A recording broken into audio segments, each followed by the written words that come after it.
Welcome to mega debate. నా పేరు రహీం. ధాన్యం రాజకీయం ఇప్పుడు తెలంగాణను కుదిపేస్తుంది. అన్నం పెట్టే అన్నదాత రోడ్డెక్కాడు. పండించిన పంటకు గిట్టుబాటు ధర కల్పించండి అంటూ ఇటు కొనుగోలు కేంద్రాల్లో వేచి చూసి ఓపిక కూడా నశించింది రైతులకు. తడిసిన ధాన్యాన్ని బేరాలు లేకుండా కొనుగోలు చేయండి అంటూ రైతాంగం ఆందోళన బాటపట్టింది. ఒకవైపు కొనుగోళ్లు నత్తనడక సాగుతున్నాయని, ప్రభుత్వం రైతులను నట్టేట ముంచిందని ప్రతిపక్షాలు బీఆర్ఎస్, బీజేపీలు తీవ్రస్థాయిలో ధ్వజమెత్తుతుంటే, మరోవైపు అకాల వర్షాల వల్ల తడిసిన ప్రతి గింజను కొంటామని రైతులు ఆందోళన చెందాల్సిన అవసరం లేదని ఇటు కాంగ్రెస్ ప్రభుత్వం చెప్తుంది. అసలు క్షేత్రస్థాయిలో లోపం ఎక్కడుంది? ప్రభుత్వ యంత్రాంగం వైఫల్యమా, లేక ప్రతిపక్షాల కేవలం రాజకీయ ఆందోళనలా, లేకపోతే రైతు కన్నీరు తుడిచేదెవరు? ఇదే అంశం వాళ్ళు మనం మెగా డిబేట్లో చర్చిద్దాం. దేశాన్ని మనతో పాటు సిద్ధంగా ఉన్నారు ప్రముఖ విశ్లేషకులు మన్యం కోటేశ్వర గారు మనతో పాటు ఉన్నారు. అదేవిధంగా బీఆర్ఎస్ నాయకులు లక్ష్మీ నరసింహారెడ్డి గారు మనతో పాటు ఉన్నారు. ముందుగా మనం కోటేశ్వర గారి దగ్గరికి వెళ్దాం. కోటేశ్వర గారు నమస్తే అండి. నమస్తే. కోటేశ్వర గారు, ఎప్పటికప్పుడు రైతు ప్రభుత్వం అంటున్నారు, రైతు కన్నీరు పెడితే రాష్ట్రానికి శుభం కాదంటున్నారు. ఏదైనా సరే రాష్ట్ర రాజకీయాలు మార్చాలన్నా రైతు చేతుల్లోనే ఉందంటున్నారు. ఇలా ప్రతి మీటింగ్లో రైతుల గురించి ఉద్దేశంగా మాట్లాడేటువంటి రేవంత్ రెడ్డి తెలంగాణ ప్రభుత్వంలో చూసుకుంటే రైతులు ఎటు చూసిన ఆందోళనలు, రాస్తారోకోలు, ధర్నాలు విధంగా కనబడుతున్నాయి. ఇవన్నీ కేవలం రాజకీయ డ్రామాల, బీఆర్ఎస్ నాయకులు చేస్తున్న, ప్రతిపక్షాలు చేస్తున్న ఆందోళన అంటే కాదు. చాలా క్లియర్గా అర్థమవుతోంది ఎక్కడ చూసినా రైతుల ఆందోళన. కానీ ఇవన్నీ కూడా ప్రతిపక్షాలు చేస్తున్నది మేమంతా బాగా చూసుకుంటున్నాము, మేమంతా ఇది చేస్తున్నామని ప్రభుత్వం చెప్తా ఉంది. ఓవరాల్గా ఎక్కడ లోపం జరుగుతుంది? రాజకీయ డ్రామాలని పూర్తిగా చెప్పలేము. అయితే ప్రభుత్వం వైఫల్యం చెందినప్పుడు ప్రతిపక్షాలుగా ఉన్నటువంటి పార్టీలు వాటిని వినియోగించుకుంటాయనేటువంటిది ఇవాళ కొత్తగా వచ్చినటువంటి ధోరణి కాదు. గతంలో బీఆర్ఎస్ ప్రభుత్వ హయాంలో కొనుగోళ్ల సమస్య ఎదురైనప్పుడు, లేదా అకాల వర్షాలు, రకరకాల సమస్యలని రైతాంగం ఎదుర్కొన్నప్పుడు ఇదే కాంగ్రెస్ పార్టీ కూడా అప్పుడు ఆ ప్రభుత్వాన్ని విమర్శించింది అనేటువంటిది మనం గమనంలో ఉంచుకోవాలి. అందుకని ఇప్పుడు సమస్య ఇన్ని సంవత్సరాల తర్వాత, అంటే 10 సంవత్సరాల పాటు బీఆర్ఎస్ పాలనలో కొనుగోళ్ల మీద విమర్శలు చేసినటువంటి కాంగ్రెస్ పార్టీ లేదా అధికార యంత్రాంగం ఆ వైఫల్యాల నుంచి లేదా అనుభవాల నుంచి ఏమి నేర్చుకున్నది అనేటువంటిది ప్రధానమైనటువంటి సమస్య. ఒకవేళ నిజంగా పాఠాలు నేర్చుకొని ఉండుంటే అందుకు అవసరమైనటువంటి ఏర్పాట్లని మొదటి ఏడాదే ప్రారంభించుండేవారు. ప్రత్యామ్నాయ ఏర్పాట్లు అనేటువంటివి ఏదో తెల్లవారేసరికి అవి ఉనికిలోకి వస్తాయి లేదా చేయగలరు నేనైతే అనుకోవట్లేదు. కానీ రేవంత్ రెడ్డి సర్కార్ వచ్చిన తర్వాత ఇది 3వ సంవత్సరం. ఈ 3వ సంవత్సరంలో రైతులు ధాన్యాన్ని అమ్ముకోవడానికి ఈ విధమైనటువంటి ఇబ్బందులు ఎదుర్కొంటూ ఉంటే ప్రభుత్వ వైఫల్యం కాక ఏమనాలి? ప్రభుత్వం వైఫల్యం చెందకుండా ఉంటే బీఆర్ఎస్కి కావచ్చు, బీజేపీకి కావచ్చు, మరొకటి ఎవరికైనా కానీ విమర్శించేటువంటి అవకాశం వచ్చి ఉండేది కాదు. అందుకని ఏం చెప్తున్నారు కాంగ్రెస్ నాయకులు? ఏం చెప్తున్నారు? అసాధారణంగా పంట పండింది అని చెప్పేసి చెప్తున్నారు. అసాధారణంగా పంట పండింది అనేటువంటిది కళ్ళల్లోకి తెచ్చిన తర్వాత తెలిసిందా, లేకపోతే ఎంత పంట దిగుబడి ఉన్నది, ఏమిటి పంట పరిస్థితులు ఎలా ఉన్నాయి ఏమనేటువంటిది మరి వ్యవసాయ శాఖ ఎప్పటికప్పుడు ముందస్తుగా పంట పరిశీలించి ఇదిగో ఇన్ని లక్షల ఎకరాల్లో సాగు చేశారు, పంట పరిస్థితి ఈ విధంగా ఉన్నది, ఇంత ధాన్యం వస్తుంది అనేటువంటి ముందస్తు అంచనాలని మరి వ్యవసాయ శాఖ అందజేస్తుంది కదా. ముందుగానే ఎస్టిమేషన్స్ వేస్తారు కదా, వివిధ రకాల పంటలు ఇంత పండే అవకాశం ఉందని. మరి అధికార యంత్రాంగం విఫలమైందా, లేకపోతే అధికార యంత్రాంగం చెప్పినా కానీ అందుకు అవసరమైనటువంటి స్థాయిలో కొనుగోళ్లకు ఏర్పాటు చేయలేదా? ఇలా అనేకమైనటువంటి ప్రశ్నలు తలెత్తుతున్నాయి. కొన్ని దగ్గరలేమో హమాలీలు లేరంటారు, కొన్ని దగ్గరలేమో హమాలీలు ఉండి తూకం వేసిన తర్వాత రవాణా చేయడానికి లారీలు లేవంటారు. ఇట్లా ఈ విధమైనటువంటి కారణాలు చెప్తే రైతాంగం ఇబ్బందులు పడుతూ ఉంటే రేపు రోహిణి కార్తె రాబోతా ఉంది. పెద్ద ఎత్తున వర్షాలు పడేటువంటి అవకాశం కూడా ఎండల్ని వీటన్నిటిని చూస్తూ ఉంటే కనిపిస్తాం. అందుకని ఒక రోజు గడిచే కొద్దీ రైతుల్లో టెన్షన్ పెరుగుతూ ఉంటుంది. ఇది వాస్తవం. అందుకని మరి ఎందుకని ప్రత్యామ్నాయ ఏర్పాట్లు కానీ లేదా అవసరమైనటువంటి కొనుగోలు కేంద్రాల సంఖ్యను పెంచడం కానీ సకాలంలో ఎందుకు చేయలేదనేటువంటి ప్రశ్నకి ప్రభుత్వం దగ్గర, అధికార పార్టీ దగ్గర సరైనటువంటి సమాధానం అయితే లేదు. అందుకని విమర్శించేటువంటి వాళ్ళని తప్పుపట్టాల్సినటువంటి అవసరం లేదు. విమర్శించకపోతే ఇంకా ప్రతిపక్షాలు ఎందుకు, భజన చేయటానికి కాదు కదా. కానీ అందులో ఏ మేరకు వాస్తవం ఉంది ఏమిటనేటువంటి దాన్ని గమనించాలి. ఆ విమర్శలని సవాలుగా తీసుకొని రైతాంగాన్ని ఆదుకునేందుకు ముందుకు రావాలి అనేది నేను ఈ సందర్భంగా చెప్పదలుచుకున్నాను. కోటేశ్వర గారు, బీఆర్ఎస్ నాయకులు ఉన్నారు మనతో పాటు. లక్ష్మీ నరసింహారెడ్డి గారు. నరసింహారెడ్డి గారు నమస్తే అండి. నమస్తే అండి. నరసింహారెడ్డి గారు, ఓవైపు చూస్తే ఎటు చూసినా 45 డిగ్రీల పైన ఎండలు తెలంగాణ, 2 తెలుగు రాష్ట్రాల్లో.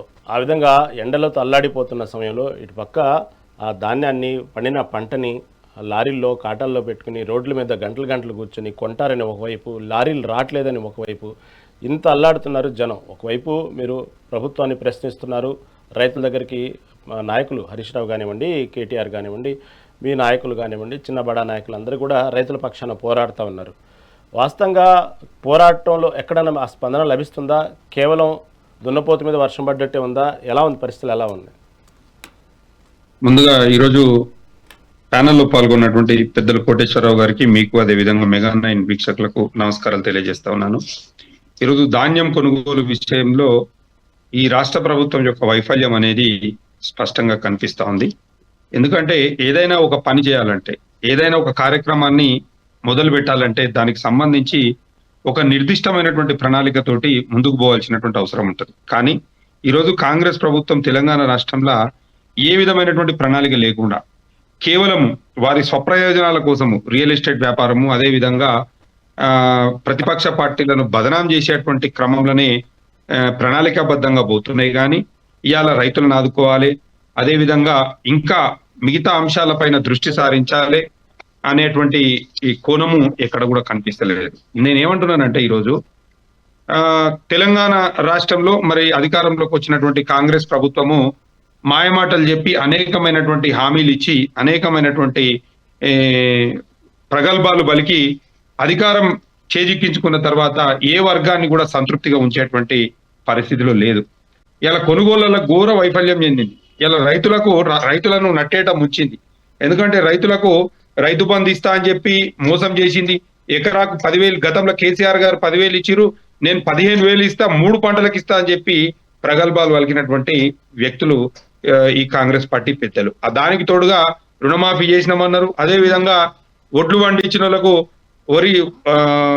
వరి ధాన్యం ఉత్పత్తి చేసేటువంటి వాళ్లకు 500 రూపాయలు బోనస్ ఇస్తామని చెప్పారు. ఏది కూడా లేదు. మొన్న ఉత్తమ్ కుమార్ రెడ్డి గారు వారి యొక్క ప్రెస్ మీట్ లో చెప్పడం జరిగింది, ఈసారి తెలంగాణలో మరి ఈ సీజన్ లో 90 లక్షల మెట్రిక్ టన్నుల ధాన్యం కొనుగోలు లక్ష్యంగా ప్రభుత్వం పనిచేస్తుంది అని చెప్పడం జరిగింది. కానీ ఇప్పటికీ వాళ్ళు కొనుగోలు చేసింది 25 నుంచి 30% మాత్రమే. ఇంకా దాదాపుగా 60 నుంచి 70% వరి ఉత్పత్తి ఇంకా కల్లాలలోనే ఉన్నది. రైతులు ఈరోజు పండించినటువంటి ధాన్యం దాదాపు నెలల పాటు పండించి మరి దాన్ని కల్లాలలో పెట్టి కొనేవారు లేక బిక్కుబిక్కుమంటూ ఏడుస్తున్నటువంటి పరిస్థితి ఈరోజు తెలంగాణ వ్యాప్తంగా ఉన్నది. ముఖ్యంగా ఈరోజు ఏమైపోయిందంటే తెలంగాణ రాష్ట్రంలో దళారులది, అదేవిధంగా మధ్యవర్తులది మాత్రమే రాజ్యం కనిపిస్తా ఉన్నది.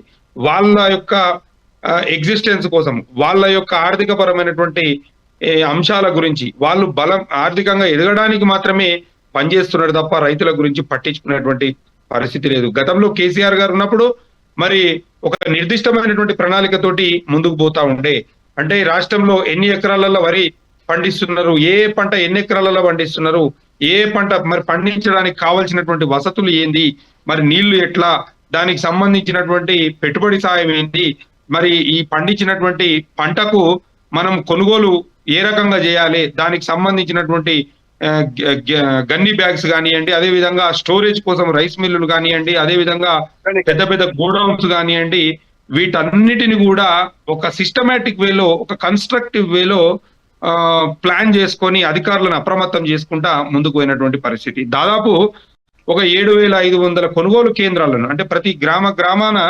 కొనుగోలు కేంద్రాలను ప్రారంభించి ఐకేపీ ద్వారా కానివ్వండి, సింగిల్ విండో ద్వారా కానివ్వండి, మార్కెట్ కమిటీ ద్వారా కానివ్వండి, మార్కెట్ కమిటీ ద్వారా కానివ్వండి, కొనుగోలు కేంద్రాలను ఏర్పాటు చేసి రైతుల దగ్గర మరి తడిసిన ధాన్యం ఉన్నా సరే చివరి గింజ వరకు కూడా కొని రైతులను ఆదుకున్నటువంటి పరిస్థితి మనందరం కూడా చూసినాం. ఇవాళ రైతులకు కల్లాల దగ్గర మరి అకాల వర్షాలు వస్తే టార్పలిన్లు కూడా ఈ ప్రభుత్వం అందియలేకపోయింది. ఇంకా దానికి తోడుగా వీళ్ళు ఇవాళ కుంటి సాకి ఏం చెప్తున్నారంటే హమాలీలు లేరు, హమాలీల వల్ల కొంత జాప్యం జరిగింది, అదేవిధంగా లారీలు దొరుకుతలేవు, గోనె సంచులు దొరుకుతలేవు అని చెప్పి ఏవేవో అబద్ధపు మాటలు చెప్పి, అంటే వీళ్ళకి చేతగాక కొనుగోలు ఏ రకంగా చేయాలనేది చేతగాక ఇవాళ కుంటి సాకులు చెప్తూ కాలం వెళ్ళదీస్తున్నటువంటి పరిస్థితి మనందరం కూడా చూస్తా ఉన్నాం. వీటికి తోడుగా వీళ్ళు ఇంకేం చెప్తున్నారంటే ఎవరైతే రైతుల దగ్గర అరకూర అంటే 100 మంది రైతులలో ఒక రైతు ఒడ్లు కొంటే మరి అది మిల్లు కొయ్యి స్టోరేజ్ కొయ్యేంత వరకు కూడా రైతుదే బాధ్యత అని చెప్పి షరతులు పెడుతున్నటువంటి పరిస్థితి ఈరోజు చూస్తా ఉన్నాము. దీనికి తోడుగా దళారుల రాజ్యం అయిపోయింది. ఇవాళ క్వింటాలకు మరి తేమ శాతంని అడ్డం పెట్టుకొని 4 నుంచి 5, 6 కిలోల వరకు కూడా తరుగు కోత కోస్తున్నటువంటి పరిస్థితి ఈరోజు స్పష్టంగా కనిపిస్తా ఉన్నది. ఇవాళ కొంతమంది కాంగ్రెస్ నాయకులు మాట్లాడుతున్నారు ఉత్పత్తి అనేది చాలా ఎక్కువ ఉంది, అంచనాకు మించి ఉత్పత్తి జరిగింది అని చెప్పి. ఎస్, నేనేమంటున్నానంటే ఉత్పత్తి జరిగినప్పుడు దానికి సరి అయినటువంటి ఒక ప్రణాళిక అనేది కూడా ఉండాలి.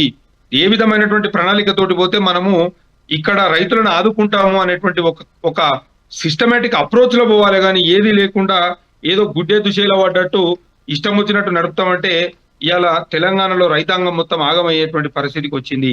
ఇవాళ కాంగ్రెస్ ప్రభుత్వం గొప్పలు చెప్పుకుంటుంది, 8,565 కొనుగోలు కేంద్రాలను మేము ప్రారంభించడం తెలంగాణలో, మరి ఎక్కడికక్కడ ఒడ్లు కొనుగోలు చేస్తున్నామని చెప్పడం జరుగుతా ఉంది.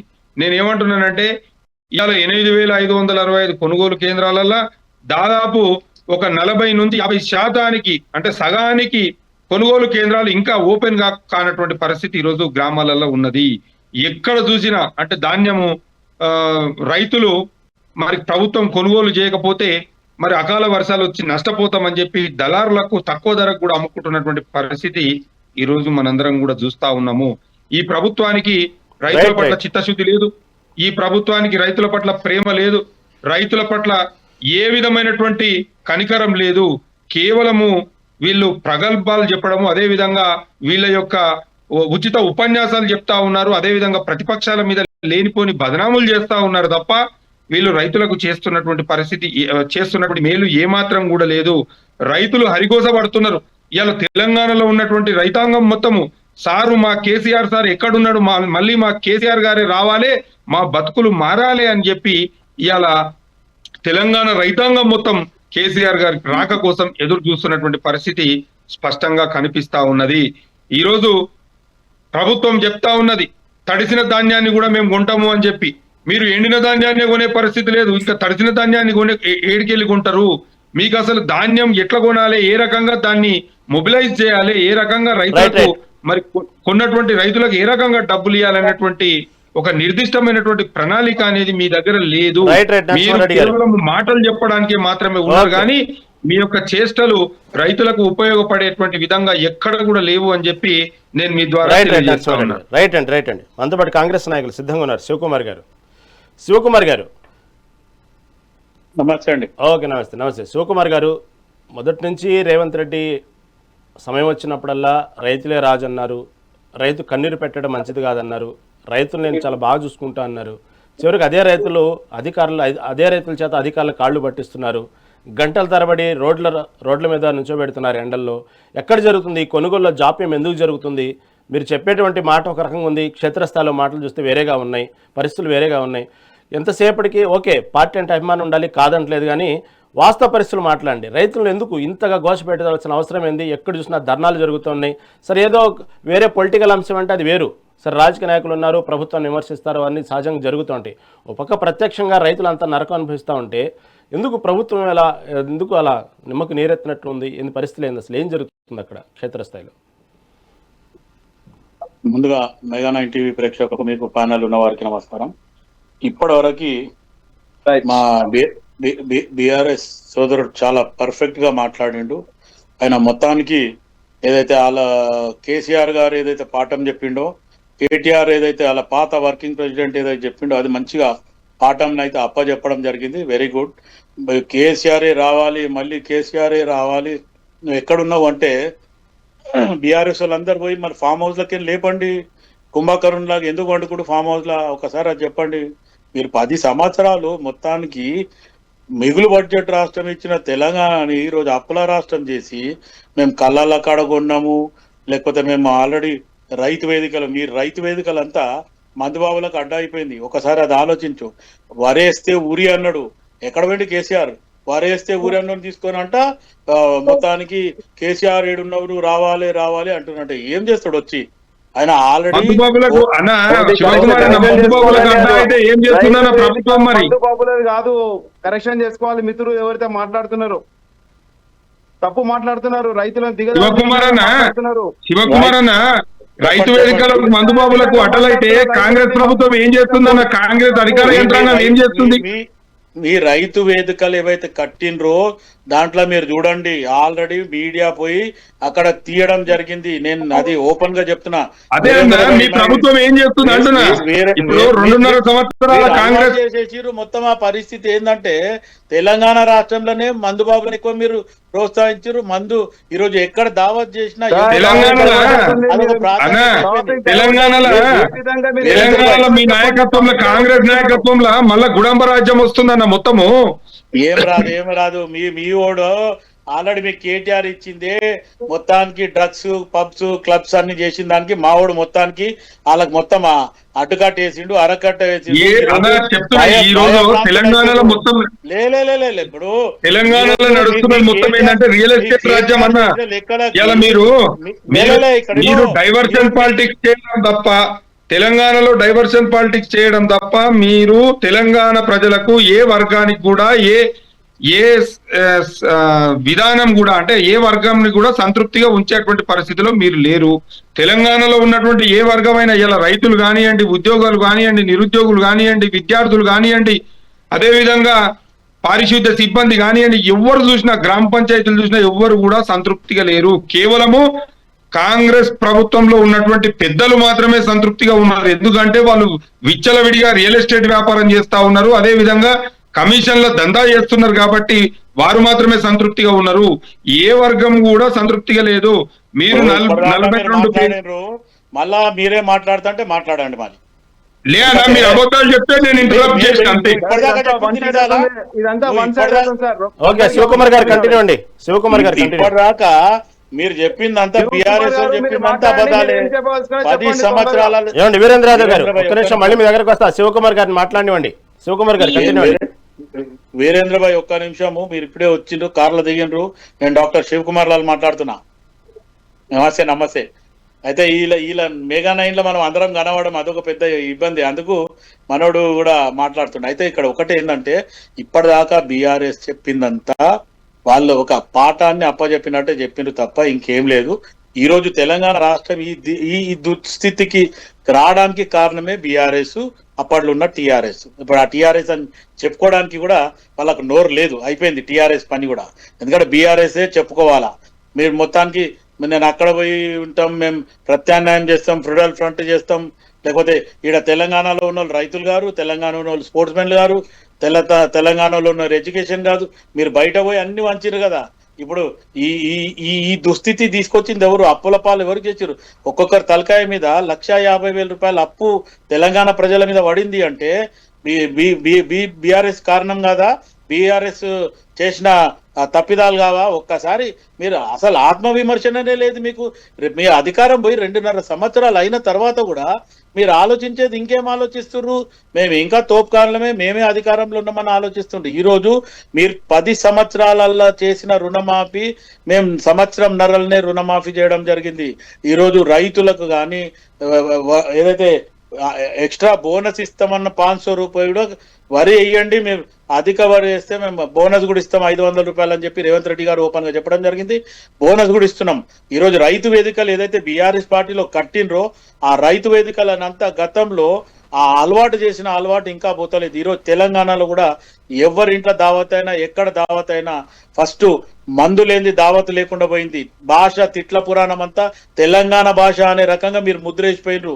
ఈరోజు కాంగ్రెస్ పార్టీ అధికారంలోకి వచ్చిన తర్వాత తెలంగాణ భాష ఇది కాదు, తెలంగాణ సాంప్రదాయం ఇది కాదు, తెలంగాణ ప్రజలు ఇటువంటి వాళ్ళు కాదు అనే రకంగా మేము మళ్ళీ దాన్ని మార్పులు చేర్పులు చేయడానికే కాంగ్రెస్ పార్టీ వచ్చింది. అందుకే మార్పు కావాలి, కాంగ్రెస్ రావాలి అనే రకంగానే ముందు రావడం జరిగింది. ఈరోజు ప్రజలకు కానీ రైతులకు కానీ మొత్తానికి ఎక్కడైతే మేము చేయలేదో అది చేయలేమో అని ఒప్పుకుంటున్నాం. చేసినవన్నీ కూడా మీకంటే ఎక్కువ మీరు 10 సంవత్సరాలలో చెయ్యండి. ఈరోజు మేము 2.5 సంవత్సరాలనే అనుకోండి. మీరు మాక్సిమం గా ప్రజలకు ఇచ్చిన హామీలు పూర్తి చేయడం, ఒక తులం బంగారం ఒకటి, రెండోది పెంచిన పెన్షన్లు డబుల్ చేయడం, మిగతా అన్ని ఆల్మోస్ట్ చెప్పిన చేయడం జరిగింది. ఒక్కసారి మీకు కమిషన్లు అలవాటు, మీరు చేసిన ప్రోగ్రాంలన్నీ కమిషన్ల గురించే చేసిండ్రు, అది మర్చిపోయి మాట్లాడుతుండ్రు. ఈరోజు కాళేశ్వరం అని చెప్పి మొత్తానికి ఎంత పబ్లిసిటీ చేసిండ్రు. ఒక స్టేజ్ వస్తే పెట్టి కాళేశ్వరం చూసి వస్తామంటే కూడా ఫోన్ చేయకుండా అడ్డు పెట్టిండ్రు. ఈరోజు మీరు చేసిన దాంట్లో ప్రతి దగ్గర కమిషన్ లేని ఏ పని చేసిండ్రో బీఆర్ఎస్ వాళ్ళు ఒక్కసారి ఆత్మ విమర్శన చేసుకోవాలా. ఈరోజు తెలంగాణ ప్రజలని మార్పులు చేర్పులు చేస్తూ ప్రజలకి బడ్జెట్ లోటు ఉంది. ఇటు 6,500 రూపాయలు గత ప్రభుత్వం బీఆర్ఎస్ ప్రభుత్వం కేసీఆర్ అండ్ కంపెనీ చేసిన అప్పులే మేము కడుతున్నాము అనే రకంగా ముఖ్యమంత్రి రేవంత్ రెడ్డి గారు చెప్తూ కాంగ్రెస్ పార్టీ ప్రభుత్వాన్ని ముందుకు తీసుకుపోవడం జరుగుతుంది. ఈరోజు శివకుమార్ గారు వాస్తవంగా ఇక్కడ రైతుల సమస్య గురించి మాట్లాడతాను ఎక్స్పెక్ట్ చేశాను. ఎంతసేపటికి గత ప్రభుత్వం చేసిన తప్పుల గురించే ఎత్తి చూపుతూ ఉన్నారు. సరే, మళ్ళీ మీకు అవకాశం ఇస్తాను ఇంకోసారి. ఓకే, బీజేపీ నాయకులు వీరేంద్ర యాదవ్ గారు ఉన్నారు. వీరేంద్ర యాదవ్ గారు నమస్తే అండి. వీరేంద్ర గారు, ప్రస్తుతం తెలంగాణ రాష్ట్రంలో రైతులు ఎదుర్కొన్న పరిస్థితి మనం చూస్తున్నాం. రోజు రోజుకు రైతులు ధర్నాలు, రైతుల యొక్క పరిస్థితులు, రైతులు అధికారుల కాళ్ళు పట్టుకోవటాలు, ఇలా ప్రతి రోజుకు ఎక్కడన్నా సరే ఈ రోజన్నా సరే ఆ సమస్య పరిష్కారం అవుతుందేమో చూస్తూ ఉంటే రోజుకు సమస్య పరిష్కారం కాకపోగా రైతులు ఇంకా ఇబ్బందులు పడుతున్నారు. ఉంటేనేమో భయంకరమైన ఎండలు, ఒకేసారి లేకపోతే అకాల వర్షాలు, ఇలా తడిచిన ధాన్యం లేకపోతే ఎండిన ధాన్యంతో రోడ్ల మీద రైతులు, ఇటు పక్కన లారీలు వస్తాయని వెయిట్ చేయడం, ఆ లారీలు రావు, వాస్తవంగా రానివ్వట్లేదు అనేది కూడా ఇంకొక సమస్య జరుగుతూ ఉంది. ఓవరాల్గా మీ పార్టీ స్టాండ్ ఏంటి? మీకున్న దాని పరిస్థితులు బట్టి ఇప్పుడు ప్రస్తుతం తెలంగాణ రాష్ట్ర రైతుల పరిస్థితి ఏంటి? అందరూ నమస్కారం అండి. ఏదైతే ఇప్పుడు రైతుల గోస అనేది ఉందో తెలంగాణలో రైతుల గోస చాలా రైతులు ధాన్యం చేతికొచ్చిన దాకా ఒక రకమైన బాధ, ధాన్యం చేతికొచ్చిన తర్వాత దాన్ని ఈ కేంద్రానికి తరలించడానికి వాళ్ళ సొంత ట్రాక్టర్లు పెట్టుకొని క్యూలో పెట్టుకొని మరి మాకు అవకాశం వస్తుంది, మాకు ఎప్పుడు కాంట దగ్గర పోతామా అనుకుంటూ ఎదురు చూసి ఇప్పుడు కాంట దగ్గర నా సంచులు లేవు, నా సుత్తిలి లేదు, నా మనిషి లేడు. మరి ఈ విధంగా వాళ్ళని కాల్చుగా తింటున్నారు. మరి ప్రభుత్వము ఉందా లేదా, ప్రభుత్వము రైతులను ఆదుకుంటుందా లేదా, అసలు ప్రభుత్వం దగ్గర ధాన్యం కొనే ఉద్దేశం ఉందా లేదా అనేది మనం ఒకసారి ఆలోచించాలి. గతంలో కూడా బీఆర్ఎస్ దాంట్లో రైతులు ఇదే ఇబ్బంది పడ్డారు, ఇప్పుడు కాంగ్రెస్ అదే ఘోష. అంటే ఈ ప్రభుత్వాలకి ఏంటి, రైతులకి అంటే అసలు ఏ మాత్రం ఇది మర్యాద ఇచ్చేది లేదా, వాళ్ళకి ఆదుకునే ఇదే లేదా? ఇందాక కాంగ్రెస్ మిత్రులు ఏమంటారు, రైతుల దగ్గర మందుల బాబు అడ్డా అయిందని. అరే మీకు ఎందుకండి మీరు రైతులను అంతా హేళనగా మాట్లాడుతున్నారు? రైతులు ఏమనుకుంటున్నారు? మీరు రైతులకు మర్యాద ఇవ్వాల్సిన అవసరం లేదా? ఇవాళ రేపు రైతు వేదికలు మందుబాబులకు అడ్డైందన్న, రైతులు మందుబాబులు అంటలే నేను, సారీ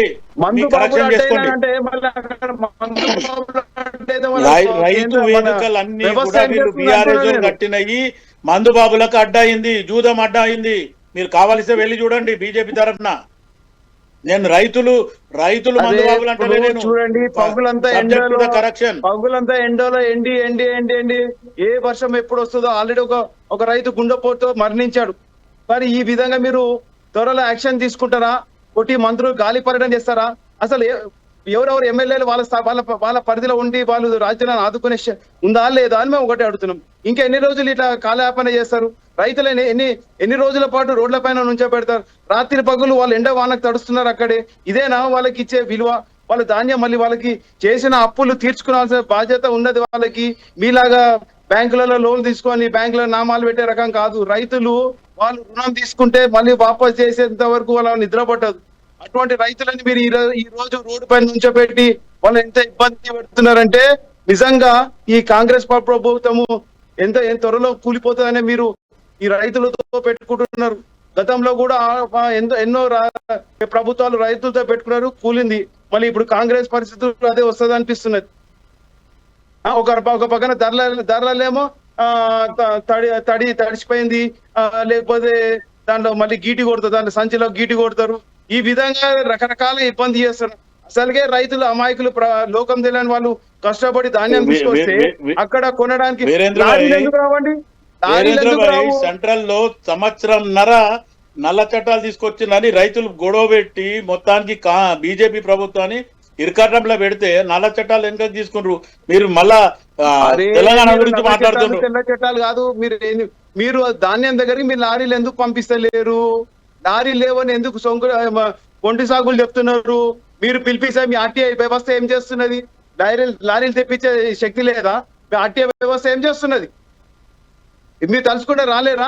అంటే లేబర్ లేరని మళ్ళీ లేబర్ లేదా? ఇవన్నీ నాశన నేత అంగన్ తేడా అన్నట్టుగా మాట్లాడుతున్నారు మీరు.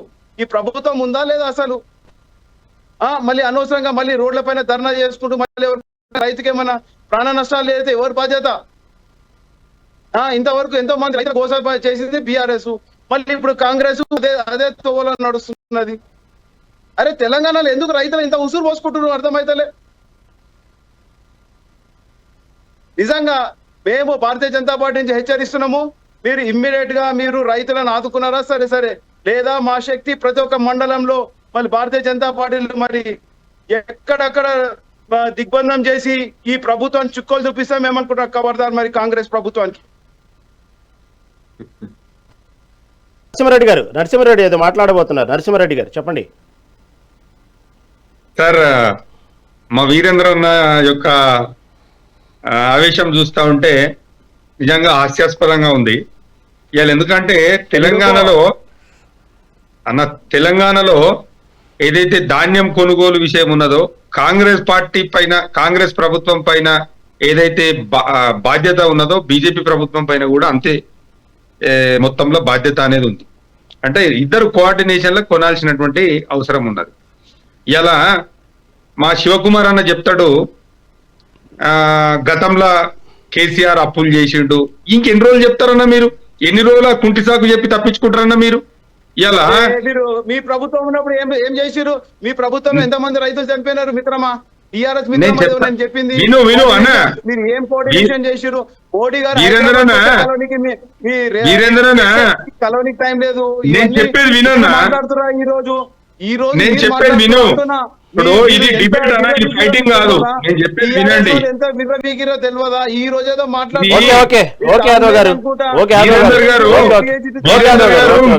మీరు మాట్లాడినప్పుడు నేను మాట్లాడలేదు, మీరు మాట్లాడినప్పుడు నేను మాట్లాడలేదు. బీజేపీ ప్రభుత్వము నరేంద్ర మోడీ గారు చెప్పిర్రు, నరేంద్ర మోడీ గారు చెప్పిర్రు. కొంచెం యాదవ్ గారు నేను చెప్పేది వినండి. వీరేంద్ర గారు ఒక్క నిమిషం, నరసింహారెడ్డి గారు ఒక్క నిమిషం. కోటేశ్వర గారు వాస్తవంగా నరసింహారెడ్డి గారు అన్నారని కాదు, గతంలో కూడా ఇదే విధంగా యూరియా కొరత వచ్చినప్పుడు గత ప్రభుత్వం చేసిన పాపమే అన్నారు. నీటి సమస్య వచ్చినప్పుడు గత ప్రభుత్వం చేసిన పాపమే అంటున్నారు. చివరికి పండించిన ధాన్యాన్ని కొనుగోలు చేసే విషయంలో కూడా గత ప్రభుత్వ పాపమే అంటున్నారు. ఓ పక్క పశ్చిమాసియా యుద్ధ ప్రభావం వల్ల పరిస్థితులు ఎలా ఉంటాయో, మధ్యతరగతి ప్రజలు భవిష్యత్తులో ఇప్పటికే నానా రకరకాలుగా బాధలు పడుతూ ఉన్నారు. భవిష్యత్తు ఎలా ఉన్నదో చెప్పలేకపోతున్నాం. మోడీ వ్యాఖ్యలు చూస్తే ఇంకొంచెం నిప్పులు ఆజ్యం పోసినట్టు ఉన్నాయి. ఇలాంటి పరిస్థితుల్లో ప్రతిసారి గత ప్రభుత్వాల మీద నెపంతో చెప్తున్నారే కానీ అసలు వీళ్ళేం చేస్తారని చెప్పకుండా ప్రతిదానికి ఆ విధంగా చెప్పడం ఎంతవరకు సమంజసం అంటారు? రహీం గారు, నేను ముందే చెప్పాను, గత అనుభవాల నుంచి ఇప్పుడున్నటువంటి ప్రభుత్వం పాఠాలు నేర్చుకోలేదు అనేటువంటిది నేను ముందుగానే విమర్శ గురించి చెప్పాను. గత ప్రభుత్వాలు 10 ఏళ్ళు పాఠం నేర్చుకోలేదు. ఇప్పుడు 3 సంవత్సరాల నుంచి వీళ్ళు కూడా తగినటువంటి పాఠం నేర్చుకోలేదు. ముందస్తు ఏర్పాట్లు ఏమాత్రం కూడా చేయలేదు. ఇప్పుడు మన వీరేంద్ర యాదవ్ గారు అది చేస్తా ఇది చేస్తానంటున్నారు. చేస్తే మంచిదే, మీరు అది ఇది చేయటం కాదు కావాల్సింది. కేంద్ర ప్రభుత్వాన్ని రంగంలోకి దించండి. మీరు కూడా ప్రత్యామ్నాయంగా కేంద్ర ప్రభుత్వానికి కూడా బాధ్యత ఉంది కదా, ఎఫ్సిఐకి ధాన్యం ఇవ్వాలి కదా, ఎఫ్సిఐని దించండి రంగంలోకి. మీకు తెలుసు కదా తెలంగాణ రాష్ట్రంలో గత 10 సంవత్సరాల్లో లేదా 12 సంవత్సరాల్లో రైతులు ఏ విధమైనటువంటి సమస్యలు ఎదుర్కొంటున్నారో ఏమిటో మీ అందరికీ తెలుసు. మీరు అధికారంలోకి రావాలనుకుంటున్నారు. మరి కేంద్ర ప్రభుత్వం రైతాంగాన్ని ఆదుకోవడానికి అవసరమైనటువంటి కొనుగోలు కేంద్రాలను ఏర్పాటు చేస్తే ఎవరైనా అడ్డుపెట్టారా? ఎవరు అడ్డుపెట్టలేదు కదా. బాధ్యత ఉంది కదా, మీకు కూడా బాధ్యత ఉంది కదా. వ్యవసాయం అనేటువంటిది ఉమ్మడి జాబితా కదా. రాష్ట్రాలది బాధ్యత ఉంది, కేంద్రాలది బాధ్యత ఉంది. ఎందుకని ఈ విధమైనటువంటి పరిస్థితులు 10 సంవత్సరాల నుంచి ఏదో ఒక విధమైనటువంటి ఇబ్బందులు వస్తున్నప్పుడు కేంద్ర ప్రభుత్వం అవసరం అయితే మేమే దానిని కొనుగోలు చేస్తామనేటువంటి మాట కేంద్ర ప్రభుత్వం నుంచి ఎందుకని రావట్లేదు? అంటే రాష్ట్రానికి చేత కాదో అప్పుడు కేంద్రం వస్తుందండి. ఎవరు చేత కాదని ఎవరు చెప్పాలి? మీరే చెప్పాలి. మీరు చేసుకోవాలి కదా. మాతో అవ్వట్లేదు, మేము వాళ్ళు చేత కాదని ఎందుకు డిక్లేర్ చేస్తారన్నా? ఇప్పుడు మీరు కొనుగోలు కేంద్రాలు ప్రత్యేకంగా ఏర్పాటు చేస్తే వాళ్ళు ఎందుకు చెప్తారు? అవకాశం ఇస్తాం కదా. అవకాశం ఇచ్చినప్పుడు మీరు దాన్ని సద్వినియోగం చేసుకోలేకపోతే మీతో చేత కాకపోతే కేంద్రం అడుగుతుంది. వినండి, బీఆర్ఎస్ ప్రభుత్వం మీద కూడా గతంలో మీద ఇదే విధమైనటువంటి ఆరోపణలు చేశారు కదా. అప్పటి నుంచి మరి కేంద్ర ప్రభుత్వం ఏం చేస్తా ఉంది? గుడ్లప్పగించి చూస్తా ఉందా? ఏం చేసింది కేంద్ర ప్రభుత్వం? పోనీ సంజాయిషి అడిగిందా రాష్ట్ర ప్రభుత్వాన్ని? ఇదిగో రైతులు ఈ విధంగా ఇబ్బంది పడుతున్నారు, మా బీజేపీ వాళ్ళందరూ కూడా రైతులతో పాటు ఎండలకి మళ్ళీ మాడిపోతున్నారు, మీరేం చేస్తున్నారని బీఆర్ఎస్ ప్రభుత్వాన్ని ఏమన్నా సంజాయిషి అడిగిందా? లేకపోతే ఇప్పుడు ఉన్నటువంటి రేవంత్ రెడ్డి సర్కార్ని ఏమైనా సంజాయిషి అడిగిందా? మీ బాధ్యత ఏమిటోనని నేను అడుగుతున్నా. మా వల్ల కాదని చెప్పమంటారా? మీ వల్ల మరి గతంలో మొత్తం ఎఫ్సిఐ ధాన్యం కొనుగోలు చేసింది కదా గతంలో. మిగతా కొన్ని రాష్ట్రాలు కొనుగోలు చేస్తా ఉంది కదా. చెప్పమంటారా? నన్ను క్వశ్చన్ చేస్తున్నారు కదా డైరెక్ట్, నన్ను క్వశ్చన్ చేస్తున్నా చెప్పమంటారా? చెప్పండి. క్వశ్చన్ చేసింది మిమ్మల్ని. చెప్పండి. ఇది చేస్తా ఉంటున్నారు, చేయండి. అదేనండి చేసేది. దానికి కూడా ఒక సమయం ఇస్తున్నాం కదా. ఆ సమయం ఇచ్చినప్పుడు దాన్ని సద్వినియోగం చేసుకోకపోతే రైతులంతా వీరేంద్ర యాదవ్ గారు నష్టపోయిన తర్వాత మీరు పోయిన తర్వాత అంటే దేనికని ముందర కాదని రాష్ట్రాన్ని వీరేందర్ గారు మీరు పూర్తిగా ఈ అంశం పైన అవగాహనతో మాట్లాడితే బాగుంటది. వీరేందర్ గారు, నేను ఎందుకు చెప్తున్నానంటే ఎవరు మీరు మాట్లాడేది అన్న, మీరు పూర్తిగా ఈ అంశం పైన మీరు అవగాహనతో మాట్లాడితే బాగుంటుంది. మీరు ఎవరన్నా మాట్లాడేది? నరసింహారెడ్డి గారు. నరసింహారెడ్డి గారు, మీరు నరసింహారెడ్డి గారు అవగాహన ఇవన్నీ కాదు. ఫస్ట్ మీరు ఇందాక మాట్లాడిన దానికి ఇప్పుడు మాట్లాడుతున్న దానికి డిఫెన్స్ లోకి వచ్చి మాట్లాడుతున్నారు. ఫస్ట్ మీరు మీ ప్రభుత్వం జరిగినప్పుడు మీరు ఏం చేశారు? మీరు ఆ టైంలో చేతులు ఎత్తారు. మీరు అక్కడ మీకు ఎటువంటి మాట్లాడే స్థాయిలో లేరు. ఎందుకంటే మీరు రైతులను ఎంతమంది రైతుల ప్రాణాలు తీశారు, ఎంతమంది రైతులను తెలంగాణలో మీరు వీరేందర్ గారు మీరు ఒకటి గుర్తుంచుకోండి. తెలంగాణలో రైతాంగాన్ని కాపాడింది కానీ తెలంగాణలో రైతాంగానికి మేలు చేసింది కానీ కేసీఆర్ గారి నాయకత్వము, కేసీఆర్ గారి ప్రభుత్వమే. అంతే తప్ప మీరు దాంట్లో కొనుగోలు చేసిన దాంట్లో మీరు ఏదో ఒకటి చెప్పినారు. ఏంటి రైతు బీమా ఇస్తామంటే రైతులు చనిపోయాక భయం. మీరు నేనేం చెప్తున్నానంటే మీరు గొప్పనా అంటున్నా నేను. మీరు అట్లా కాదు, మీరు ఆ వ్యవస్థ రైతాంగం గురించి పూర్తిగా తెలుసుకొని మాట్లాడితే బాగుంటుంది. రహీం గారు, మీరు ఒక నిమిషం వినాలి. మీరు తెలంగాణలో 2014 ముందు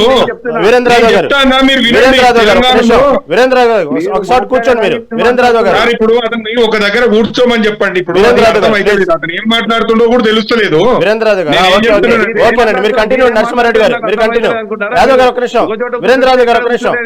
అదే అట్లా కాదన్నా, నువ్వు కదులుతుంటే వినిపిస్తలేదన్నా మేము చెప్తున్నది అది నీకు. వీరేంద్రరావు గారు ఒక్క నిమిషం అండి.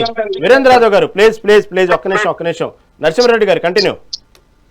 నేను ఏమంటున్నానంటే తెలంగాణలో రైతాంగానికి సాగునీరు కానివ్వండి, అదే విధంగా 24 గంటల ఉచిత విద్యుత్ కరెంటు కానివ్వండి, పెట్టుబడి సాయం కోసము ప్రతి ఎకరాకి 10,000 రూపాయల పెట్టుబడి సాయం కానివ్వండి, మినిమం సపోర్ట్ ప్రైస్ కానివ్వండి, అదే విధంగా పండించినటువంటి ధాన్యాన్ని ఆరబోసుకోవడానికి కల్లాలను కానివ్వండి, కొనుగోలు కేంద్రాలు కానివ్వండి, ఇవన్నీ చేసింది ఎవరు హయాంలో చేసిరండి? 2014 ముందు ఈ తెలంగాణలో వ్యవసాయ ఉత్పత్తి ఎంత శాతం ఉండండి? 2014 ముందు ఈ తెలంగాణలో వ్యవసాయ ఉత్పత్తి ఎంత ఉండే? 2014 తర్వాత ఈ తెలంగాణలో వరి ఉత్పత్తి ఎంత పెరిగింది? మిగతా ఉత్పత్తులు ఎంత పెరిగినాయి?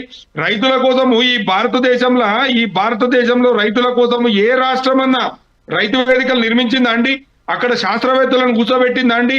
నీకు రైతులతో ఇంటరాక్షన్ చేసిందా అండి? పంట మార్పిడి పైన అవగాహన కల్పించిందా అండి ఏదైనా రాష్ట్రము?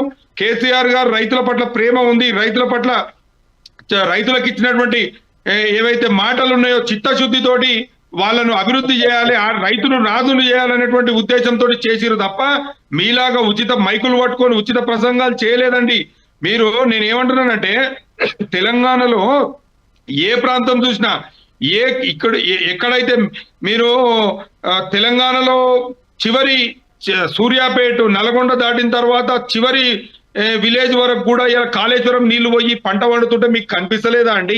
ఇవాళ 24 గంటల మరి బీజేపీ పాలిత ప్రాంతాలలో 24 గంటల ఉచిత కరెంట్ ఎందుకు ఇస్తలేరండి? ఇలా రైతులకు మోటార్లకు మీటర్లు పెడతామని చెప్పారు, ఇవాళ కేసీఆర్ గారు అడ్డుకున్నారు. ఆయన కేసీఆర్ గారు అడ్డుకున్నారు. ఇలా రేవంత్ రెడ్డి గారు సర్కారు 3 సంవత్సరాలకే కూలిపోయింది అది. కాళేశ్వరం కట్టింది. ఇప్పుడు నేనేమంటున్నా శివకుమార్ అన్న, మీరు కూడా పూర్తిగా అవగాహన లేకుండా మాట్లాడొద్దు. ఎందుకంటే కాళేశ్వరంలో ఒక్క పిల్లరు మాత్రమే కుంగింది. మరి కాళేశ్వరం గుర్తి కాళేశ్వరం కూలితే ఇలా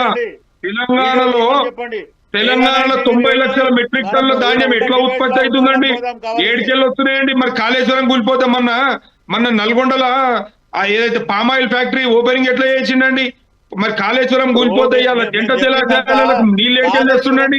గొప్పలు చెప్తున్నారు. కాళేశ్వరం తోని 2 TMCల నీళ్లు రాలేదు అనేది ఆల్రెడీ 3 ఏమంటున్నట్టు శివకుమార్ అన్న ఇప్పుడు మీరు అన్ని తెలిసిన వాళ్ళు మీరు కూడా అబద్ధాలు చెప్పడం అనేది మంచిది కాదు. నేను ఏమంటున్నానంటే మీ ముఖ్యమంత్రి గారు 5,700 కోట్లతోటి మీ ముఖ్యమంత్రి గారు, నేను చెప్పేది వినండి అన్న, మీ ముఖ్యమంత్రి గారు 5,700 కోట్లతోటి హైదరాబాద్ జంట జలాశయాలకు గోదావరి నీళ్లు తీసుకొచ్చేటువంటి ప్రాజెక్టుకు శ్రీకారం చుట్టిండు. మరి కాళేశ్వరం కూలిపోతే నీళ్ళు ఎట్లా వచ్చినాయి అన్నదానికి? మొన్ననే నిర్మెటకాడ ఏడా పామాయిల్ దానికి ఫ్యాక్టరీ ఓపెన్ చేసిండు. 320 కోట్ల ఫ్యాక్టరీ కేసీఆర్ హయాంలో శంకుస్థాపన చేయబడితే ఓపెన్ చేసిండు. 20 కోట్ల లీటర్ల నీళ్లు ఆడికి గోదావరి నీళ్లు పోతున్నాయి. ఎట్లా పోతున్నాయన్నా? రోజు హైదరాబాద్కి ట్యాంకర్లతో పంపుతున్నారు కాంగ్రెస్ ప్రభుత్వములు. ఎందుకు చెప్తారా? ఇంకా మీకు కుంటి సాకులు, కాళేశ్వరము నిధులు, అప్పులైన ఇవేనా అన్న? మీరు వచ్చినటువంటి 29 నెలలల్లా ఈ 30 నెలలలో మీరేం చేసిరు అది చెప్పండి. మీరు తెలంగాణలో ఏ వర్గానికి మీరు న్యాయం చేసిరు? మీరు 42 పేజీలలో 420 హామీలు ఇచ్చిరు. ఏ హామీని మీరు నిలబెట్టిరు? ఏ హామీని మీరు అమలు చేసిరు చెప్పండి. మీరు రుణమాఫీ చేసినామని చెప్తురు. శివకుమార్ అన్న, నేను స్ట్రేట్ ఒకటే క్వశ్చన్ అడుగుతున్నా. తెలంగాణలో 12,769 గ్రామ పంచాయతీలు ఉన్నాయి. ఏ గ్రామ పంచాయతీ పోదామన్నా నేను సిద్ధము. 100% ఆ గ్రామంలో ఒకవేళ రైతు రుణమాఫీ జరిగితే, రుణమాఫీ 2 లక్షల రుణమాఫీ అన్నారు కదా, 100% 2 లక్షల రుణమాఫీ జరిగినట్లు మీరు ప్రూవ్ చేయగలిగితే నీ దగ్గర వచ్చి నేను గులాంగిరి చేస్తా. అయితే 2 లక్షలల్లా ఎవరికన్నా ఆధార్ కార్డు కానీ ఇంకేమన్నా ఆ ఇబ్బంది చెప్పలేను. మీరు కుంటి సాకులు చెప్పనీకి అన్న, మీకు ఇప్పుడు కుంటి సాకులు చెప్పనీకి ఏదో ఒకటి దొరకాలి. ఆధార్ కార్డు తప్పున్నది, పాన్ కార్డు తప్పున్నది, లేకుంటే బ్యాంక్ అకౌంట్ కరెక్ట్ లేదు, ఇవి చెప్తారు. కానీ మీరు 30 నెలలల్లా మీరు రైతు బంధు ఎన్నిసార్లు వేసిరు? మొన్న చెప్పిరు గాన, మొన్న అబద్ధాలు ఆడిరు గాన. 22 తారీఖు వరకు మొత్తం అంత తెలంగాణలో రైతు బంధు వేస్తామన్నారు. ఎక్కడ పోయిందన్న మర్చిపోయినారు, లేకుంటే మీకు దొరుకుతలేదా? మీకు కళ్యాణ లక్ష్మి కింద తులం బంగారం ఇస్తాన్నారు గాన, ఏమైందని ఎక్కడ పోయిందన్న? నరసింహారెడ్డి గారు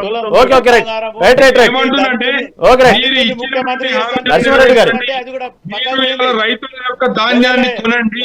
నరసింహారెడ్డి గారు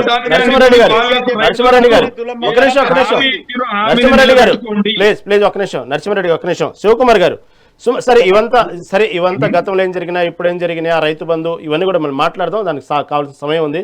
శివకుమార్ గారు, సరే ప్రస్తుతం ఉన్నటువంటి ఏదైతే అకాల వర్షం వల్ల ఇటు పక్కేమో తడిచిన ధాన్యంతో రైతులు అల్లాడుతున్నారు, ఇటు పక్కేమో లారీలు రావట్లేదు, సరే వెళ్ళిన చోటల్లా తాలు రూపంలో దాదాపుగా 2-3 కిలోల వరకు తీసేస్తున్నారు. ఇలాంటి పరిస్థితుల్లో ఒక పక్క సీఎం రేవంత్ రెడ్డి అధికారులతో ఇటు కలెక్టర్లతో సమీక్ష సమావేశం ఏర్పాటు చేశారు, వార్నింగ్లు ఇచ్చారు అని మీడియాలో వస్తున్నాయి. జరగాల్సిన నష్టం మాత్రం క్షేత్రస్థాయిలో జరుగుతోంది. ఓవరాల్గా అసలు దీని మీద పరిష్కారం ఏంది? మీ ప్రభుత్వం ఏం తీసుకోబోతుంది? ప్రస్తుతం రైతుల పరిస్థితి తడిచిన ధాన్యంతో అయితే అక్కడ ఇబ్బందులు పడుతూ ఉన్నారు. అసలు మీ ప్రభుత్వం ఏ నిర్ణయం తీసుకోబోతుంది? ఓ రహీం గారు, ఆల్రెడీ ఇప్పుడు నేను చెప్పేదే మీరు చెప్పింది. ముఖ్యమంత్రి గారు ఆల్రెడీ ప్రెస్ కాన్ఫరెన్స్ పెట్టి అందరినీ మొత్తానికి టైట్ చేయడం జరిగింది. తడిసిన ధాన్యాన్ని కూడా కొంటామనే రకంగా కూడా ముఖ్యమంత్రి రేవంత్ రెడ్డి గారు మొత్తం టెలికాన్ఫరెన్స్ చెప్పడం జరిగింది.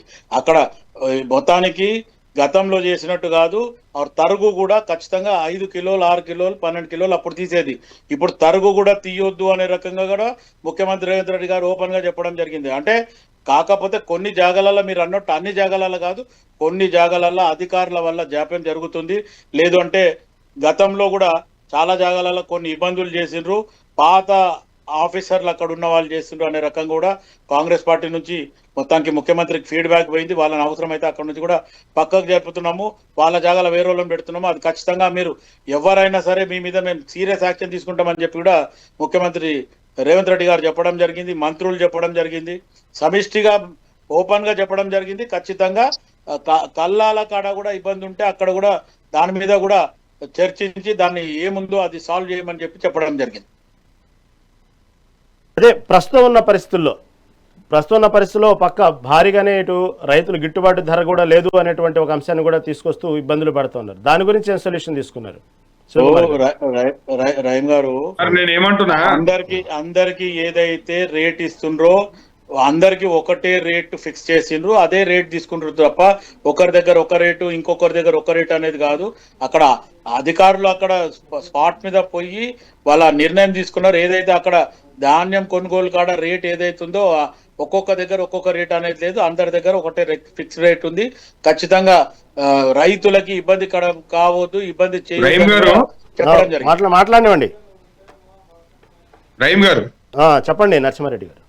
2014కు పూర్వము తెలంగాణలో వరికి మద్దతు ధర, కనీస మద్దతు ధర 1310 రూపాయలు ఉండేదండి. ఈ రోజు 2024-25 ఈ రోజు అంటే 2 days ఈ రోజు 2300 రూపాయలు ఇవ్వడం జరుగుతా ఉంది. అంటే 2014 నుంచి 2025-23 వరకు కూడా కేసీఆర్ గారి నాయకత్వంలో ప్రతి గ్రామాన అంటే కొనుగోలు కేంద్రాలను ఐకేపీ ద్వారా కానివ్వండి, అదేవిధంగా సింగిల్ విండో వ్యవస్థ ద్వారా కానివ్వండి, అదేవిధంగా మార్కెట్ కమిటీ ద్వారా కానివ్వండి, ప్రత్యేకమైనటువంటి కౌంటర్లు దాదాపు ఒక 7500 కౌంటర్లు ఏర్పాటు చేసి మినిమం సపోర్ట్ ప్రైస్ ను ప్రతి సంవత్సరం అంటే ప్రతి పంటకు పెంచుకుంటా రావడం జరిగింది మన దగ్గర కేంద్ర ప్రభుత్వంతో కోఆర్డినేషన్ తోటి. అయితే స్వామినాథన్ కమిషన్ ఒక సిఫార్సు చేసిందండి గతంలో. ఏదైతే టోటల్ పెట్టుబడి ఏదైతే ఉన్నదో పెట్టుబడికి 50% కలిపి కనీస మద్దతు ధర ఇవ్వాలి అని చెప్పి. అంటే ఇప్పుడు ఒక 100 రూపాయలు అయ్యింది అని అంటే, పెట్టుబడి 100 రూపాయలు అయింది అని అంటే ఆ 100 రూపాయలలో 50 రూపాయలు కలిపి అంటే మొత్తం 150 రూపాయలుగా వాళ్ళకు రైతులకు కనీస మద్దతు ధర ఇవ్వాలని చెప్పి స్వామినాథన్ కమిషన్ చెప్పడం జరిగింది. కానీ ఈరోజు బీజేపీ ప్రభుత్వము ఎక్కడ కూడా, ఇలా కాంగ్రెస్ ప్రభుత్వం ఎక్కడ కూడా వాళ్ళు ఇచ్చినటువంటి సూచనలు కానివ్వండి, వాళ్ళు ఇచ్చినటువంటి ఆదేశాలను ఎక్కడ కూడా పాటించడం లేదు. ఈరోజు రైతులకు ఒక పక్క యూరియా లేక దళారుల చేతులలో ఈ కొనుగోలు కేంద్రాలు, యూరియా అమ్మకం కేంద్రాలు పోయిన తర్వాత విచ్చలవిడిగా రేట్లు పెరిగినాయి. అదే విధంగా డిఏపి బస్తాల రేట్లు పెరిగినాయి. అదే విధంగా మరి నరేంద్ర మోడీ గారు రైతుల యొక్క మోటార్లకు మీటర్లు పెట్టాలని చెప్పి ఏదైతే ప్రతిపాదన తెచ్చిరో దాని వల్ల కూడా ఈరోజు కేసీఆర్ గారు ఉన్న రోజులేమో దాన్ని అడ్డుకున్నారు. మరి ఈరోజు గల్లీలోనేమో కుస్తీ అవుతుంది, ఢిల్లీలో పోయే వరకు దోస్తీ అవుతున్నటువంటి పరిస్థితి కనిపిస్తా ఉన్నది. అంటే రాను చూస్తా ఉంటే వీళ్ళ వ్యవహారం చూస్తా ఉంటే మళ్ళా కూడా ఈ మోటార్లకు మీటర్లు పెట్టే పరిస్థితి తీసుకొచ్చేటువంటి పరిస్థితి వస్తుందేమో అని చెప్పి రైతాంగం బిక్కుమంటూ ఏడుస్తా ఉన్నది. ఇలా మేము ఒకటే కోరుతా ఉన్నాం, రాష్ట్ర ప్రభుత్వాన్ని కానివ్వండి, అదే విధంగా కేంద్ర ప్రభుత్వాన్ని ఒకటే డిమాండ్ చేస్తా ఉన్నాము. రైతులకు ఎక్కడ కూడా ఇబ్బంది లేకుండా మీరు వెంటనే చర్యలు తీసుకోవాలి. అధికార యంత్రాంగాన్ని అప్రమత్తం చేయాలి. మీ యొక్క వైఫల్యాలను కప్పిపుచ్చుకోవడానికి ప్రతిపక్ష పార్టీల మీద బురద జల్లేటువంటి పనిని పక్కకు పెట్టండి. మీరు చిత్తశుద్ధితోటి పనిచేసి ఇవాళ ఎండకు ఎండి వానకు నాని ఎంతో కష్టపడి 6 కాలం కష్టపడి పండించినటువంటి పంట అమ్ముడు పోక రైతులు కొనేవాళ్ళు లేక బిక్కుమంటూ కళ్ళలల్లా పడిగాపులు కాస్తున్నారు. మీ యంత్రాంగము, మీ యొక్క అధికారులు, మీ యొక్క ప్రజాప్రతినిధులు వెంటనే వెళ్ళండి, ప్రతి కళ్ళం దగ్గరికి వెళ్ళి ఖచ్చితంగా రైతుల యొక్క వరిధానాన్ని కొనుగోలు చేయాలి. లేకపోతే బీఆర్ఎస్ పార్టీ రైతులకు ఎప్పుడు కూడా అండగానే ఉంటది. ఖచ్చితంగా ఈ రాష్ట్ర ప్రభుత్వం అదే విధంగా కేంద్ర ప్రభుత్వాల మీద పోరాటం చేసే పరిస్థితి ఖచ్చితంగా ఉంటది అని చెప్పి మీ ద్వారా హెచ్చరిస్తా ఉన్నాను. ఓకే కోటేశ్వర గారు, కోటేశ్వర గారు, ఇటు పక్క రైస్ మిల్లర్లు కానివ్వండి, ఇటు పక్క ఐలా నిర్వాహకులు కానివ్వండి, ఇటు పక్క సివిల్ సప్లై అధికారులు కానివ్వండి, వీళ్ళ మధ్య ఉన్నటువంటి సమన్వయ లోపం వల్ల ఇదంతా జరుగుతుంది. అవునా, అవకాశం ఉందా? ఆ విధంగానే ఇదంతా పరిస్థితులు ఈ విధంగా దిగజారినాయి అంటారు, ఏమంటారు?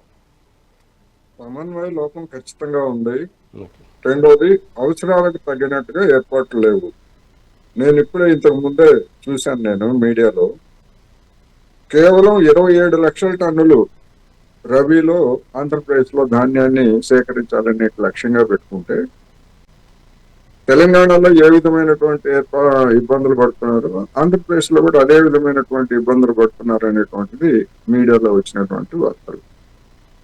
మరి అక్కడ బీజేపీ 2 ఇంజన్ల పాలన ఉన్నది, బీజేపీ మద్దతు ఉన్నది, చంద్రబాబు నాయుడు గారు మరి 45 years ఇండస్ట్రీ.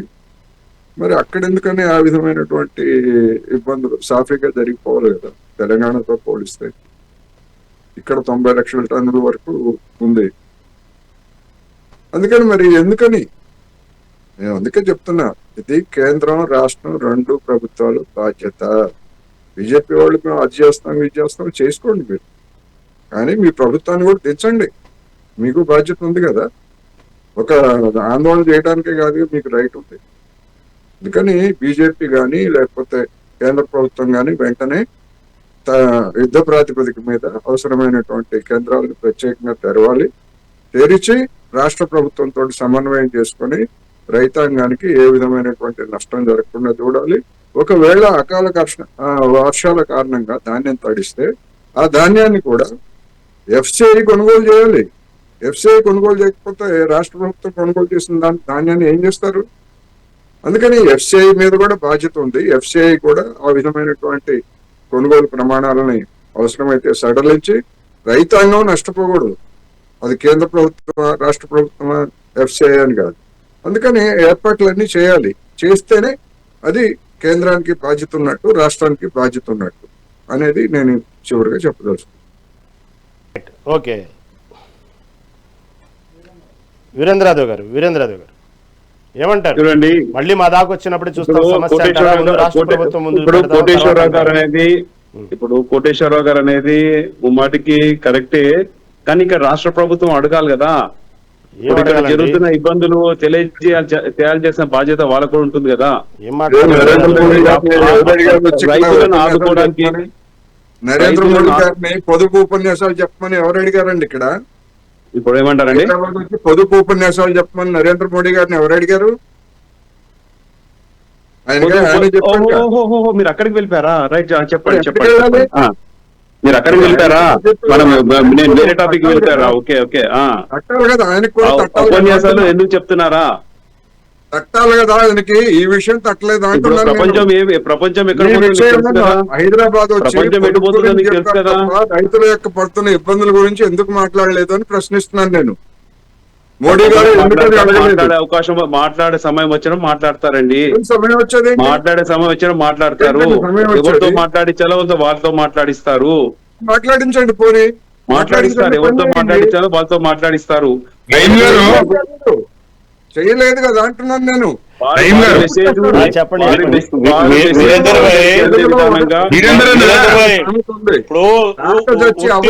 ఉపన్యాసం ఇవ్వడానికి వచ్చిండు.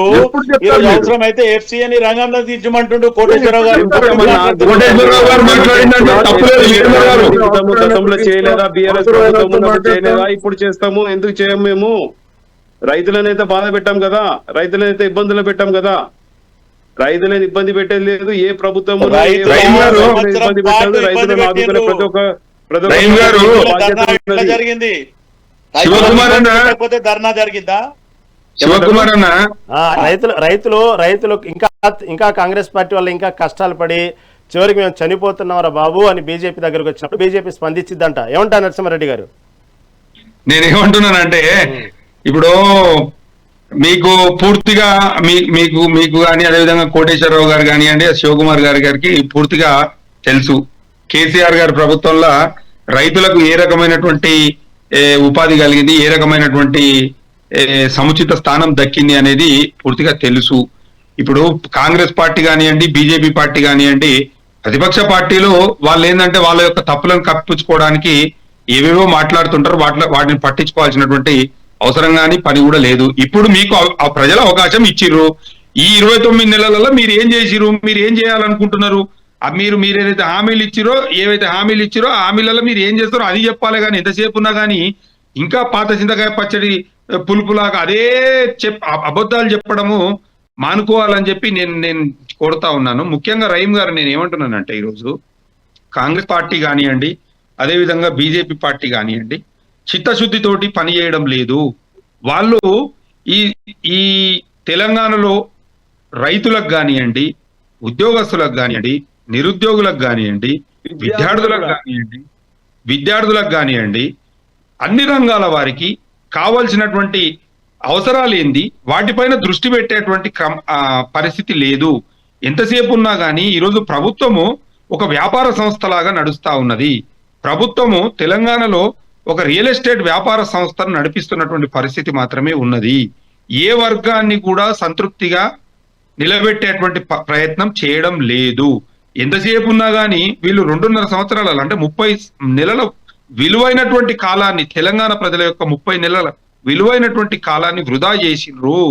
ఇలా తెలంగాణలో వీళ్ళు 30 నెలలు అవుతుంది అప్పులు చేసిర్రు, కేసీఆర్ గారు అప్పులు చేసిర్రు అని చెప్పడం జరుగుతా ఉంది. మరి అప్పులు ఏదైతే చేసిర్రు అనేది చెప్తున్నారు కదా, మరి అప్పులకు సరిదీటుగా ఏవైతే మౌలిక వసతులు ఏర్పాటు చేసిర్రో ఆ మౌలిక వసతుల గురించి వీళ్ళు ఎందుకు చెప్పడం లేదు? ఇవాళ కేంద్ర ప్రభుత్వం యొక్క ఆధీనంలో ఉన్నటువంటి కాగు నివేదిక చెప్పింది ఏంది, 3,70,000 నుంచి 3,80,000 కోట్ల అప్పు చేసింది కేసీఆర్ ప్రభుత్వం అని చెప్పి. ఇలా కాంగ్రెస్ ప్రభుత్వం వచ్చి 30 నెలలల్లా 3,80,000 కోట్ల రూపాయల అప్పు చేసిరండి. వీళ్ళు ఏం చేసిరండి, గాడ ఉన్న రాయి తీసి ఇంకో తానేయలే. గతంలో కేసీఆర్ హయాంలో ఏవైతే అభివృద్ధి పనులు జరిగినాయో, గతంలో కేసీఆర్ హయాంలో ఏవైతే అభివృద్ధి పనులు పురుడు పోసుకున్నాయో వాటికి మాత్రమే రంగులేసి, వాటికి మాత్రమే రిబన్ కట్ చేసి ఇలా టెంకాయ కొడుతున్నటువంటి పరిస్థితి ఉన్నది తప్ప కొత్త పని ఒక్కటి కూడా టేకప్ చేయడం లేదు. ఏది కూడా అంటే అసలు వాళ్ళకు అవగాహన లోపం, అదే విధంగా అనుభవలేమి అనేది స్పష్టంగా కనిపిస్తున్నది. ఎక్కడ కూడా అభివృద్ధి అనేది ప్రారంభం అవ్వడం లేదు. ప్రజలు తీవ్ర నిరాశలు ఉన్నారు. ప్రజలు ఎక్కడికక్కడ తీవ్రమైనటువంటి ఇబ్బందులకు మీరు చెప్తున్నా చాలా మంచి చెప్తున్నారు. మీ ఈరోజు చెప్పండి. మీరు ఈరోజు ఇబ్బంది పడుతుంది. వీరేందర్ గారు కొంత మీరు సబ్జెక్ట్ తోటి రండి దయచేసి. ఎన్నో ఉంటాయి ఇట్లాంటి. వీరేందర్ గారు మీరు కొంచెము మీకు ఓపిక ఉండాలండి, కొద్దిగా వినాలి. నేను చెప్పిన చేస్తున్నారా చేసిరా అంటే గతంలో కుటుంబ పాలన చేసిరు, 4 స్తంభాలు ఆట ఆడిపించారు. ఇవన్నీ మేము ఏం చేసినాం అనేది తెలంగాణ ప్రజలు మొత్తం గుర్తించరండి. తెలంగాణలో ఏమి మౌలిక వసతులు కల్పించినాం అనేది పూర్తిగా అందరికీ తెలుసండి. ఇలా మేము ఉట్టి మాటలు చెప్పడం లేదండి. ఇలా మోడీ గారు చెప్పారు ప్రతి ఒక్కరి అకౌంట్ లో నల్లధనాన్ని తీసుకొచ్చి ప్రతి ఒక్కరు అకౌంట్లు వేస్తామన్నారు. ఏమైందండి, మర్చిపోయిరా? మరి ఎక్కడ పోయిందండి? 8 మంది ఎంపీలు ఉన్నారు బీజేపీలో. ఇలా 8 మంది బీజేపీలో 8 మంది ఎంపీలు ఉంటారండి. తీసుకొస్తున్నది ఏంటండి, ఈ తెలంగాణకు తీసుకొస్తున్నది ఏంటండి? మొన్న కర్ణాటక చెందినటువంటి ఒక ఎంపీ తెలంగాణ అగౌరవంగా మాట్లాడితే, కర్ణాటక ఒక ఎంపీ అగౌరవంగా మాట్లాడితే మీ ఎంపీలు ఒక్కరు కూడా మాట్లాడరండి, మీ ఎంపీలు ఒక్కరు కూడా ఖండియరండి. ఎంతసేపు ఉన్నా కానీ మీరు రాజకీయాలు అనేది మీ యొక్క వ్యక్తిగత స్వార్థాల కోసం చేయొచ్చు అనేది నేను మీకు చెప్తా ఉన్నాను, అంతే తప్ప దాని విషయం మాట్లాడండి. మీరు ఏం చేసిరు? ఓకే, చివరిగా ఒక నిమిషం టైం. శివకుమార్ గారు ఫైనల్ గా ఏమంటారు? రైతులు రైట్ చర్చలో పాల్గొన్నందుకు కోటేశ్వర గారికి, అదేవిధంగా లక్ష్మీ నరసింహారెడ్డి గారికి, శివకుమార్ గారికి, వీరేంద్ర యాదవ్ గారికి ధన్యవాదాలు తెలియజేసుకుంటూ, ఇది ఓవరాల్గా తెలంగాణనైతే ప్రస్తుతం ఈ ధాన్యం పరిస్థితులు అయితే ఒక రకంగా తెలంగాణ రాష్ట్రం మొత్తం కుదిపేస్తుందనే చెప్పుకోవాలి. ఇటుపక్క ప్రతిపక్ష పార్టీలు రైతుల పక్షాన ధర్నాలు చేస్తున్నప్పటికీ కూడా ఇటుపక్క అన్నం పెట్టే అన్నదాత అయితే రోడ్డెక్కుతున్నాడు. ఇటు పండించిన పంటకి ఇటు గిట్టుబాటు ధర లేదు. దాంతోపాటు కొనుగోలు కేంద్రాలు అయితే వేచి ఓపిక కూడా నశించింది ప్రస్తుతం వాళ్ళకి. ఎందుకంటే ఒక పక్క తడిసిన ధాన్యాన్ని ఇటు బేరాలు లేకుండా కొనుగోలు చేయండి అంటూ రైతాంగం ఆందోళన బాట పడుతుంది. అయినా ప్రభుత్వం చెప్పే మాటలకి క్షేత్రస్థాయిలో జరిగే వాటికి ఎక్కడ సంబంధం లేదు. ఇప్పటికీ రైతులు ఆందోళన కొనసాగుతూనే ఉన్నాయి. తెలంగాణ వ్యాప్తం ఎటు చూసినా కూడా మన ఎటు వెళ్ళని చూడొచ్చు, సాక్ష్యాలు అయితే కనబడతా ఉన్నాయి. ఇప్పటికైనా ప్రభుత్వం కళ్ళు తెరిచి రైతులను ఆదుకోవాలని కోరుకుంటూ మెగా9 తరపున ఇది ఈనాటి మెగా డిబేట్. చూస్తూనే ఉండండి మెగా9 టీవీ.